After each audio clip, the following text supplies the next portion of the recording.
हम लोग यहाँ पर देखने जा रहे हैं सेकेंड नंबर चैप्टर, जो आपका होगा ये प्रिंसिपल ऑफ मैनेजमेंट।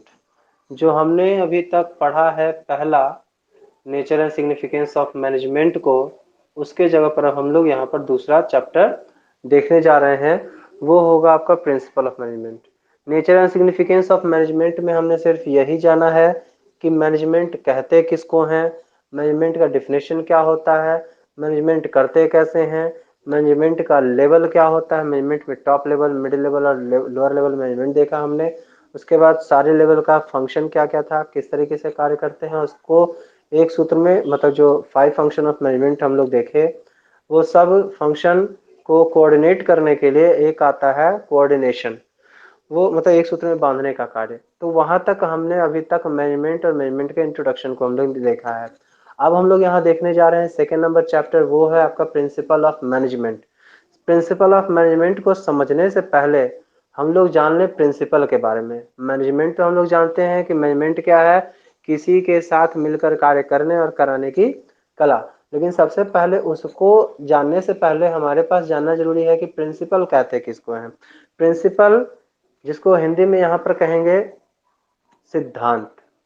प्रिंसिपल तो ऐसे दो होता है, एक PAL और एक होता है PLE। PAL होता है प्रधान, जो जिसको कहते हैं हेड, और यहाँ पर PLE यानी PRINCIPLE, प्रिंसिपल का मतलब होगा सिद्धांत। यानी सिद्धांत किसको कहेंगे, रूल रेगुलेशन या गाइडलाइन या एक स्ट्रक्चर मॉडलर, जो आपको एक रास्ता प्रदान करता है, उसी के आधार पर सारा काम हम लोग करते हैं।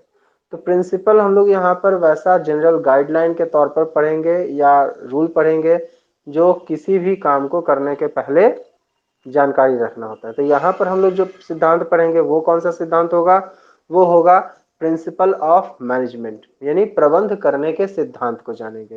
यानी प्रबंध करने के सिद्धांत को हम लोग कहते क्या है, तो मतलब ऐसा सिद्धांत, ऐसा प्रिंसिपल, ऐसा रूल रेगुलेशन जो मैनेजमेंट को करने के लिए हेल्पफुल होता है। अब मैनेजमेंट को करना क्या होता है, तो मतलब मैनेजमेंट को तो 5 फंक्शन करने होते हैं, प्लानिंग करने होते हैं, ऑर्गेनाइजिंग करने होते हैं, स्टाफिंग, डायरेक्टिंग और कंट्रोलिंग भी करने होते हैं।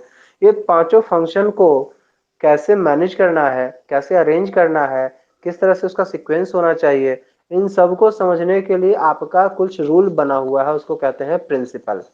वो प्रिंसिपल अगर आप फॉलो अप करते हैं तो आप बिजनेस को अच्छे तरीके से मैनेज कर पाइएगा। और अगर इस प्रिंसिपल को अगर आप नहीं जानते हैं, नहीं समझते हैं, नहीं याद रखते हैं या नहीं फॉलो करते हैं, तो मैनेजमेंट में हो सकता है आप सक्सेस के जगह पर फेलियर का रिजल्ट आप लेकर आ सकते हैं। क्योंकि अगर किसी भी काम को करने के पहले अगर सोचा विचारा किया जाए और उसको अरेंज करके काम कंप्लीट किया जाए, तो हमारा रिजल्ट पॉजिटिव होता है। लेकिन अगर हम लोग बिना अरेंज किए तरीके से अगर किसी चीज को, किसी काम को करते हैं, तो हमारा रिजल्ट हो सकता है पॉजिटिव भी हो या हो सकता है निगेटिव भी हो। चांसेस 50-50 या किसी और रेशियो में भी हो सकता है। लेकिन जब अगर हम प्रिंसिपल ऑफ मैनेजमेंट यानी मैनेजमेंट के किसी भी प्रिंसिपल को अगर फॉलो अप करते हैं या किसी रूल रेगुलेशन के गाइड के आधार पर चलते हैं, तो हो सकता है सक्सेस हमारे पास ज्यादा आने के चांसेस बढ़ जाते हैं। तो यहाँ पर हम लोग उन्हीं प्रिंसिपल को पढ़ेंगे एक एक करके, जिसको हम लोग यहाँ पर सबसे पहले देखेंगे प्रिंसिपल ऑफ मैनेजमेंट कहते किसको हैं। सबसे पहला आता है principle of management are broad and general guideline for decision making and behaviour of manager. Principle of management क्या है, एक बड़ा जनरल गाइडलाइन है जो मैनेजर के बिहेवियर को और मैनेजर के डिसीजन को बदलने और निर्माण करने का कार्य करता है। कहता है principle of management are statement, क्या कहता है, principles of management are statement of fundamental truth which provide guidelines for managerial decision making and action। कहता है प्रिंसिपल ऑफ मैनेजमेंट वो स्टेटमेंट है, वो फंडामेंटल ट्रूथ है जो मैनेजमेंट के बिहेवियर को, मैनेजमेंट के एक्शन को बदलने का काम करता है। कहता है कि इन अदर वर्ड्स, दूसरे शब्दों में कहें तो the principle of management act as guides for the practice of management. कहता है कि मैनेजमेंट ऑफ प्रिंसिपल क्या है, मतलब प्रबंध का सिद्धांत जो है वो क्या करता है, मैनेजमेंट को व्यावहारिक तौर पर एक गाइड के तौर पर काम करता है, जो क्या करता है, मैनेजमेंट को सही दिशा सही रास्ता बताता है कि किस तरीके से किसी चीज को मैनेज किया जाए, किस तरीके से किसको मैनेज नहीं करना है। नेक्स्ट हम लोग आते हैं, इस तरह से अगर कहें तो these principles are helpful in practicing and understanding the result of managers action. क्या कहता है, इस तरह से प्रिंसिपल ऑफ मैनेजमेंट क्या करता है, मैनेजर के एक्शन को पहले से किसी भी काम को करने के लिए किस तरीके से उसको रिजल्ट करना है, किस तरह से काम करना है, किस तरह से नहीं करना है, ये समझने और प्रैक्टिस करने, प्रिडिक्शन करने में यानी अनुमान लगाने में मदद करता है। कहता है for example principle of decentralization of authority relieves management from operative decision and allow them to concentrate more on managerial decision of the organization. कहता है कि एक रूल है सेंट्रलाइजेशन और एक है डिसेंट्रलाइजेशन। सेंट्रलाइजेशन का मतलब होता है केंद्रीकरण और डिसेंट्रलाइजेशन का मतलब होता है विकेंद्रीकरण। सेंट्रलाइजेशन का अर्थ होता है, केंद्रीकरण का अर्थ होता है जब किसी कार्य विशेष को अगर किसी एक व्यक्ति विशेष के हाथ में सौंप दिया जाए तो वही व्यक्ति उस कार्य के लिए उत्तरदायी, वही व्यक्ति उस कार्य को पूरा करने का जानकार होता है या समझा जाता है। लेकिन अगर डिसेंट्रलाइजेशन किया जाए यानी विकेंद्रीकरण, तो विकेंद्रीकरण के अंतर्गत क्या होता है कि हम एक ही काम को कई अलग अलग हिस्सों में, अलग अलग भागों में बांट देते हैं, मतलब अलग अलग रूपों में। तो कहता है यहां पर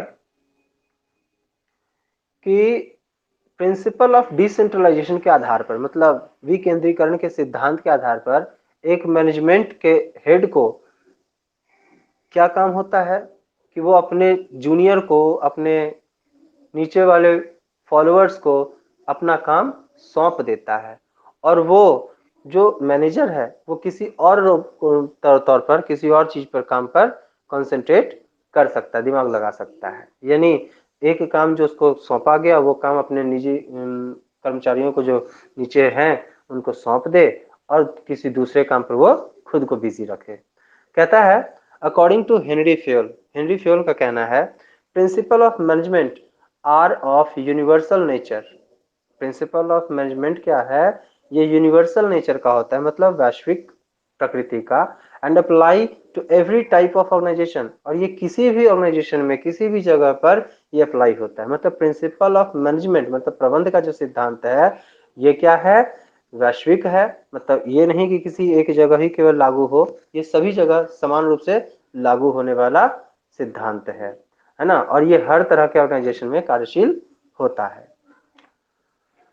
अब आते हैं हम लोग, जी आर टेरी का कहना है, according to G R Terry principle is fundamental और truth providing a guide to the thought and action.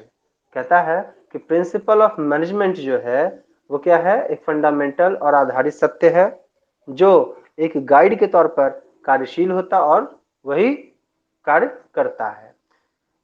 Edwin B फ्लिप्पो का कहना है कि a principle is a fundamental truth, एक सिद्धांत क्या है, आधारभूत सत्य है, and it is generally stated in the form of cause and effect relationship. जो कहता है कि एक सिद्धांत वो आधारभूत सत्य है जो किसी भी कथन के कारण और परिणाम को बताने का कार्य करता है। कुंटज ओडोनेल का भी कहना है management principles are fundamental truth of general validity which has value in predicting the result of management action।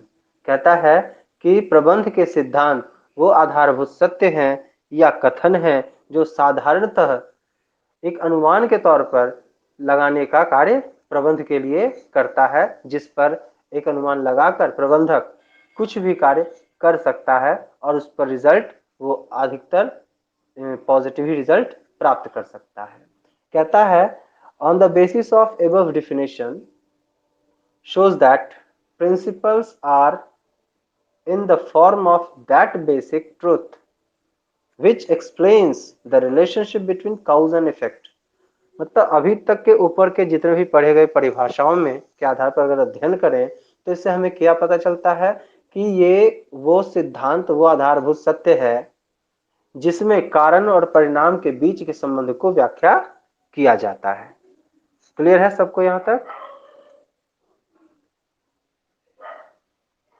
चलिए अब हम लोग देखते हैं features and natures of principle of management. इसको समझने से पहले हम एक बार शॉर्ट में आपको डिफाइन कर दें कि प्रिंसिपल ऑफ मैनेजमेंट वो बेसिक ट्रुथ है, वो गाइडलाइन है, वो रास्ता है जिसके आधार पर मैनेजर को मैनेजमेंट करने में, किसी भी तरीके का मैनेजमेंट करने में आसान रास्ता प्रदान करता है।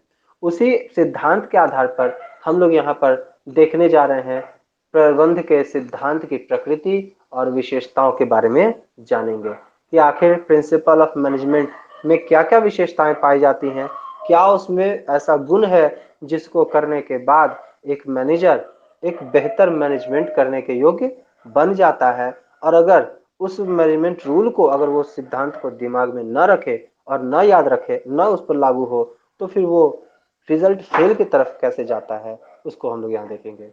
सबसे पहला आता है जनरल गाइडलाइन। ये एक साधारण पथ प्रदर्शक के तौर पर कार्य करता है।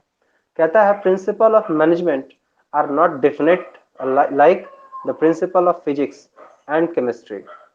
प्रिंसिपल ऑफ मैनेजमेंट जो है ये फिजिक्स और केमिस्ट्री के प्रिंसिपल के तरह नहीं है जो बिल्कुल सत्य जैसा कहा जाता है वैसा ही प्रमाणित करता है।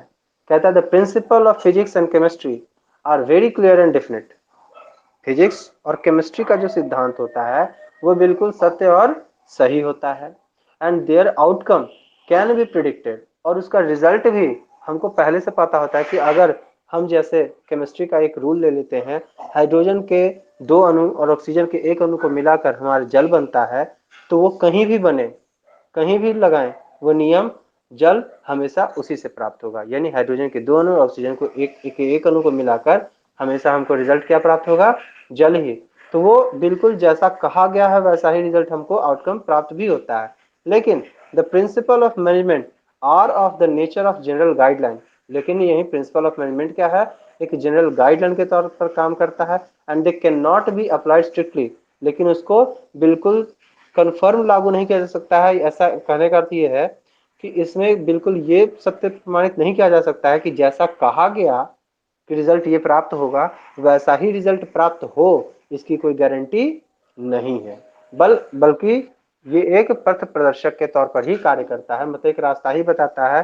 रिजल्ट क्या होगा ये स्थिति पर डिपेंड करता है। क्लियर है?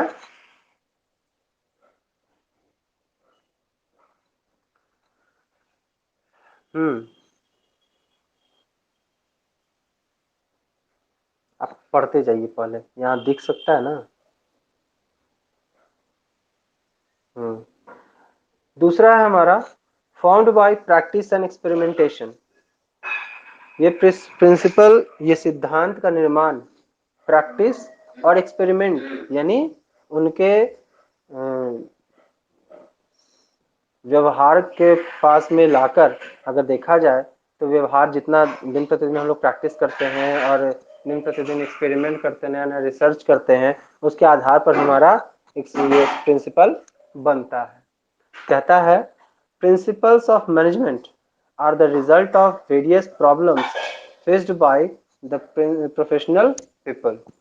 कहता है प्रिंसिपल ऑफ मैनेजमेंट जो है बहुत सालों दर साल के रिसर्च पर प्रोफेशनल पीपल के द्वारा समस्या के खत्म, मतलब कहता है principle of management are result of various problem faced by the professional people. Principle of management उनके द्वारा किया गया रिजल्ट है जो उन्होंने प्रोफेशनल पीपल ने कभी प्रॉब्लम फेस किया होगा अलग अलग तरह का, और उनके सामने जब उन समस्याओं का समाधान ढूंढा गया होगा तो उसी का रिजल्ट हमारे पास बनता है क्या? प्रिंसिपल ऑफ मैनेजमेंट, मतलब सिद्धांत उसका बन जाता है यानी नियम। जैसे एग्जांपल देखें, first of all problem appeared. सबसे पहले क्या होता है हमारे सामने? कोई भी समस्या उत्पन्न होता है। And then through careful research work solution were found. उस पर हम लोग नया नया रिसर्च करते हैं, नया नया सॉल्यूशन ढूंढते हैं, और तब हमारे पास सॉल्यूशन प्राप्त होता है। Thus we recognize the solution, तब हमारे पास क्या आता है, सॉल्यूशन यानी रिजल्ट प्राप्त होता है। Found with the help of practice and experience as principle of management, क्योंकि ये प्रैक्टिस और एक्सपीरियंस के बाद हमको नया सिद्धांत प्राप्त हुआ है, इसलिए इसको हम लोग कहते हैं क्या, प्रिंसिपल ऑफ मैनेजमेंट यानी प्रबंध के सिद्धांत कहते हैं। नेक्स्ट हम लोग आते हैं political, economical and social changes take place, new kinds of problem arise. कहता है सामाजिक दृष्टिकोण से देखें या राजनीतिक दृष्टिकोण से देखें या आर्थिक दृष्टिकोण से देखें, हमारे सामने दिन प्रतिदिन कुछ न कुछ समस्या उत्पन्न होती रहती है। Old principles are altered and new principles are propounded. पुराने सिद्धांत को हटा दिया जाता है, खत्म कर दिया जाता है, उसके जगह पर नए सिद्धांत आते रहते हैं। देयरफॉर इसलिए the principles of management are dynamic in nature and can not be called stagnant और फिक्स्ड। इसलिए कहा जा सकता है कि प्रबंध के सिद्धांत क्या हैं, गतिशील हैं, गतिशील प्रकृति के हैं, है ना, and that can not be called stagnant और फिक्स्ड। इसलिए उसको बिल्कुल स्थिर या स्थायी नहीं कहा जा सकता। ये दिन प्रतिदिन बदलता स्थिति में होता है और बदलते ही स्थिति में ये प्राप्त भी होता है, बदलते स्थिति में ये चलता भी रहता है। आगे हम लोग आते हैं मेनली बिहेवियरल, मतलब ये जनरली कहा जाए तो ये प्रिंसिपल व्यवहार पूर्ण होना चाहिए, व्यवहार योग्य होना चाहिए। कहता है the principles of management are directly concerned with the human behaviour. प्रबंध के सिद्धांत किससे संबंधित होते हैं, डायरेक्टली ह्यूमन बीइंग से, उनके व्यवहार से संबंधित होता है। They ensures a better relationship among the man power working at all the organizational level. चाहे ऑर्गेनाइजेशन का कोई भी लेवल हो, टॉप लेवल हो, मिडिल लेवल हो, लोअर लेवल हो, उसका डायरेक्ट रिलेशन होता है किससे, मैन पावर से, यानी मानव शक्ति से। अगर मानव शक्ति सही से काम करेगा, मानव शक्ति एक साथ मिलकर साथ काम करेंगे तो हमारा रिजल्ट पॉजिटिव प्राप्त होता है। अगर आप मिलकर काम नहीं करेंगे तो हो सकता है हमारा रिजल्ट निगेटिव भी प्राप्त हो जाए। कहता they also establish relations between human and material resources in accomplishing organization purpose. कहता है उन व्यक्ति विशेष और वस्तु के बीच डायरेक्ट हमको रिलेशन बैठाना पड़ता है, उनके बीच अगर सामंजस्य स्थापित रहेगा तो हमारा ऑर्गेनाइजेशन का उद्देश्य, संगठन का उद्देश्य बहुत जल्दी अच्छे से प्राप्त हो सकता है। लेकिन अगर संगठन के उद्देश्यों को अगर मैन पावर यानी वस्तु और मानव शक्ति के बीच अगर उचित सामंजस्य स्थापित न किया जा सके तो फिर हो सकता है संस्था के उद्देश्य को हम प्राप्त नहीं कर पाएंगे। क्लियर है? चलिए नेक्स्ट हम लोग आते हैं relationship between cause and effect. कारण और परिणाम के बीच हम लोग संबंध को डिफाइन करते हैं। कहता है the principle of management establish a relationship between cause and effect.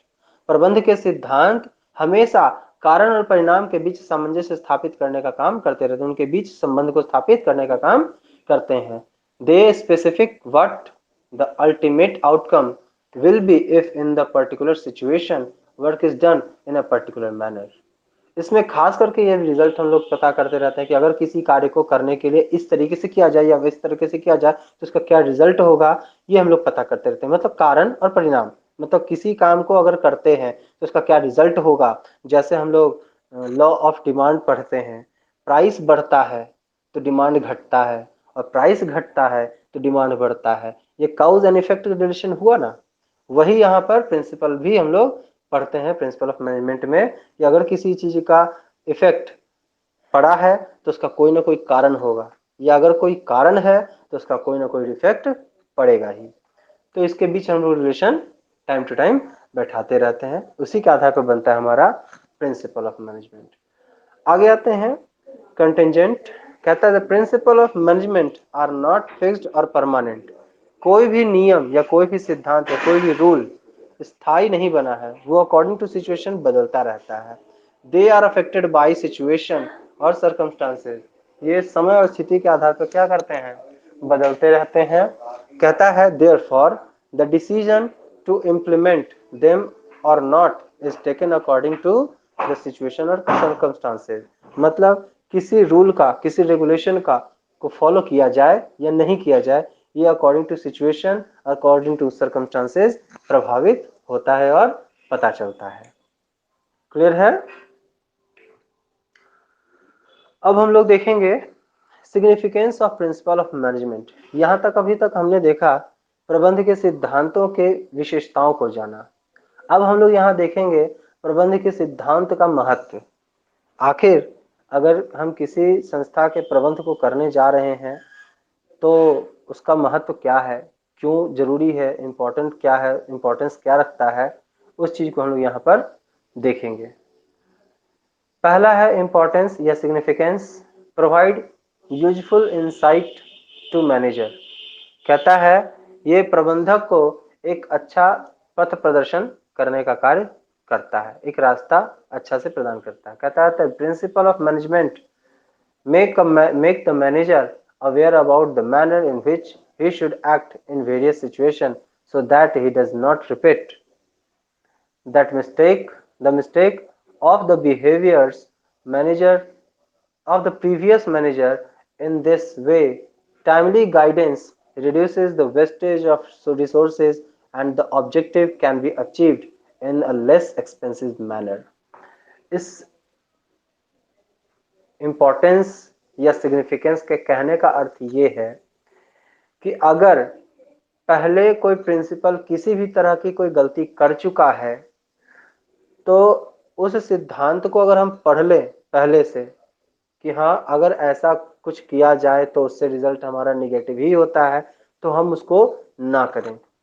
यानी अगर उस सिद्धांत को, जो गलतियां पहले हो चुकी हैं, उस गलती को अगर दोबारा ना दोहराया जाए तो रिजल्ट हमारा सक्सेस की ओर जा सकता है। अगर वही गलती हम बार बार करते रहेंगे तो रिजल्ट हमारा फेलियर ही आएगा। कहता है इस प्रिंसिपल के according the principle of management can the make aware about the manner in which he should act in previous situations so that he does not repeat the mistake of the previous manager. In this way, timely guidance reduces the wastage of resources and the objective can be achieved in less expensive manner. कहता है इस principal के अनुसार जो पहले के manager यानी पहले के प्रबंधक ने जो गलतियां की है उस सिद्धांत को जानने में आपको ये सजग करता है और ये रास्ता प्रदान करता है कि अगर कोई रिपीट आप वही काम करते हैं तो फिर आपकी गलतियां दोहराई जा सकती हैं, गलतियां हो जा सकती हैं। और अगर ये गलती आप पहले से पढ़ लेते हैं, सिद्धांत का अगर अध्ययन पहले से आप कर लेते हैं तो हो सकता है कि आपकी गलतियां और आपकी बर्बादी होने के चांसेस को क्या करता है, घटा देता है ना। और आपका उद्देश्य कम खर्च में, कम व्यय में ज्यादा से ज्यादा बेहतर रिजल्ट प्राप्त करने को आपको उत्सुक करता है। क्लियर है?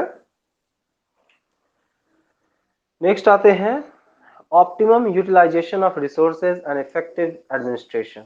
मतलब इस सिद्धांत के अकॉर्डिंग, मतलब प्रिंसिपल ऑफ मैनेजमेंट का अगर अध्ययन उचित तरीके से अगर आप कर लेते हैं तो आपका जो भी संसाधन है, चाहे मैन हो, चाहे मैन पावर हो, चाहे मटेरियल हो, चाहे मशीन हो, उन सब का आप उचित तरीके से उपयोग कर सकते हैं। यही पर आपको बताता है ऑप्टिमम यूटिलाइजेशन ऑफ रिसोर्सेज। जो भी आपके पास संसाधन है उसका आप उचित उपयोग कर सकते हैं। एंड इफेक्टिव एडमिनिस्ट्रेशन, और उचित तरीके का प्रशासन भी आपको प्रदान करने का कार्य करता है। कहता है इन एवरी ऑर्गेनाइजेशन फिजिकल यानी material, machine, money etcetera and human resources यानी मैन पावर आर यूज्ड। हर ऑर्गेनाइजेशन में हम लोग कई तरह के रिसोर्स उपयोग करते हैं, चाहे वो फिजिकल रिसोर्स हो चाहे ह्यूमन रिसोर्स हो। फिजिकल रिसोर्स में आपका आता है मटेरियल, मशीन और मनी, इसका भी हम लोग उपयोग करते हैं। साथ साथ ह्यूमन मटेरियल यानी मैन पावर का भी उपयोग करते हैं। कहता है the functions of management nothing but to put them to optimum use to avoid wastage of resources. Function of management के अंतर्गत, मतलब प्रबंध के कार्य के अंतर्गत हम लोग सब कुछ उचित करते हैं, लेकिन उचित संसाधन का उपयोग कितना किया जाए कि आपकी बर्बादी न हो, उसका ध्यान हमेशा हमें यहाँ रखना पड़ता है। कहता है and it is possible only when a manager make use of the principle of management. और ये तभी संभव हो सकता है जब मैनेजर प्रिंसिपल ऑफ मैनेजमेंट को अपने पथ प्रदर्शन के तौर पर यूज करता है, यानी प्रिंसिपल ऑफ मैनेजमेंट को उपयोग करता है। कहता है the primary need of every organization is that its administrative system should be effective. Her manager का सबसे प्राथमिक उद्देश्य होता है कि उसका प्रशासनिक कार्य जो हो वो बेहतर तरीके का हो. This is made possible with the help of principle of management.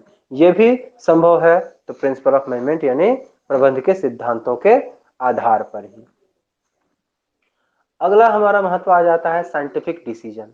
यहाँ पर जो डिसीजन है यानी हमारा किसी भी कार्य को करने या न करने का तर्क, वो क्या है, वैज्ञानिक होता है. कहता है scientific decision means balance decision. Scientific decision का मतलब क्या होता है, बैलेंस डिसीजन. क्या करें क्या ना करें ये हर चीज को सोच विचार करके ही हम लोग इसमें आगे बढ़ते हैं. कहता है the principle of management provide the necessary training to the manager so that they can take scientific balance decision. कहता है द प्रिंसिपल ऑफ मैनेजमेंट जो है बहुत सारे एक्सपीरियंस के बाद, बहुत सारे ट्रेनिंग के बाद, बहुत सारे रिसर्च के बाद बनता है. तो अगर manager in principle of management का अगर ट्रेनिंग ले लेता है या उसका अध्ययन कर लेता है तो इसको हम लोग मैनेजर जो है आपका उचित डिसीजन या बैलेंस डिसीजन या साइंटिफिक डिसीजन ले सकता है. मतलब क्या निर्णय लेना चाहिए, क्या निर्णय नहीं लेना चाहिए, ये निर्णय उसके लिए अध्ययन करने के बाद ही संभव हो पाता है. आगे आते हैं हम लोग मीटिंग चेंजिंग इन्वायरमेंटल रिक्वायरमेंट. मतलब क्योंकि हम लोग जानते हैं कि हमारा ऑर्गेनाइजेशन बिजनेस का चेंजिंग इन्वायरमेंट में स्टैब्लिश होता है. मतलब ऐसे इन्वायरमेंट में जो दिन प्रतिदिन बदलता रहता है, तो उस चेंजिंग इन्वायरमेंट को मैनेज करने के लिए भी हमको वैसे ही सिचुएशन को, वैसे ही प्रिंसिपल को हैंडल करना पड़ता है. कहता है in modern times such a business unit can remain alive and develop which can keep pace with the rapidly changing environment. कहता है आज के आधुनिक समय में वही व्यवसाय सबसे ज्यादा जीवित और विकसित कर सकता है जो बदलते हुए वातावरण में अपने आप को बिल्कुल शांत रखे और उसी के साथ ढल जाए. कहता है in every field of business activity new techniques are emerging every day. आज के दिन प्रतिदिन के व्यवसाय में दिन प्रतिदिन नया नया तकनीक बदलता जा रहा है और बढ़ता जा रहा है. A manager who can understand the changing situation well in time can alone face competition successfully. वो मैनेजर जो चेंजिंग एनवायरनमेंट को बहुत आसानी से, बहुत अच्छे तरीके से समझ लेता है, कर लेता है उसको, वो कंपटीशन यानी दिन प्रतिदिन का ये क्या कहते हैं, कंपटीशन को वो बेहतर तरीके से सक्सेस कर लेता है. कहता है सक्सेसफुल तरीके से उसका सामना कर लेता है. The principle of management enable the manager to face this challenges.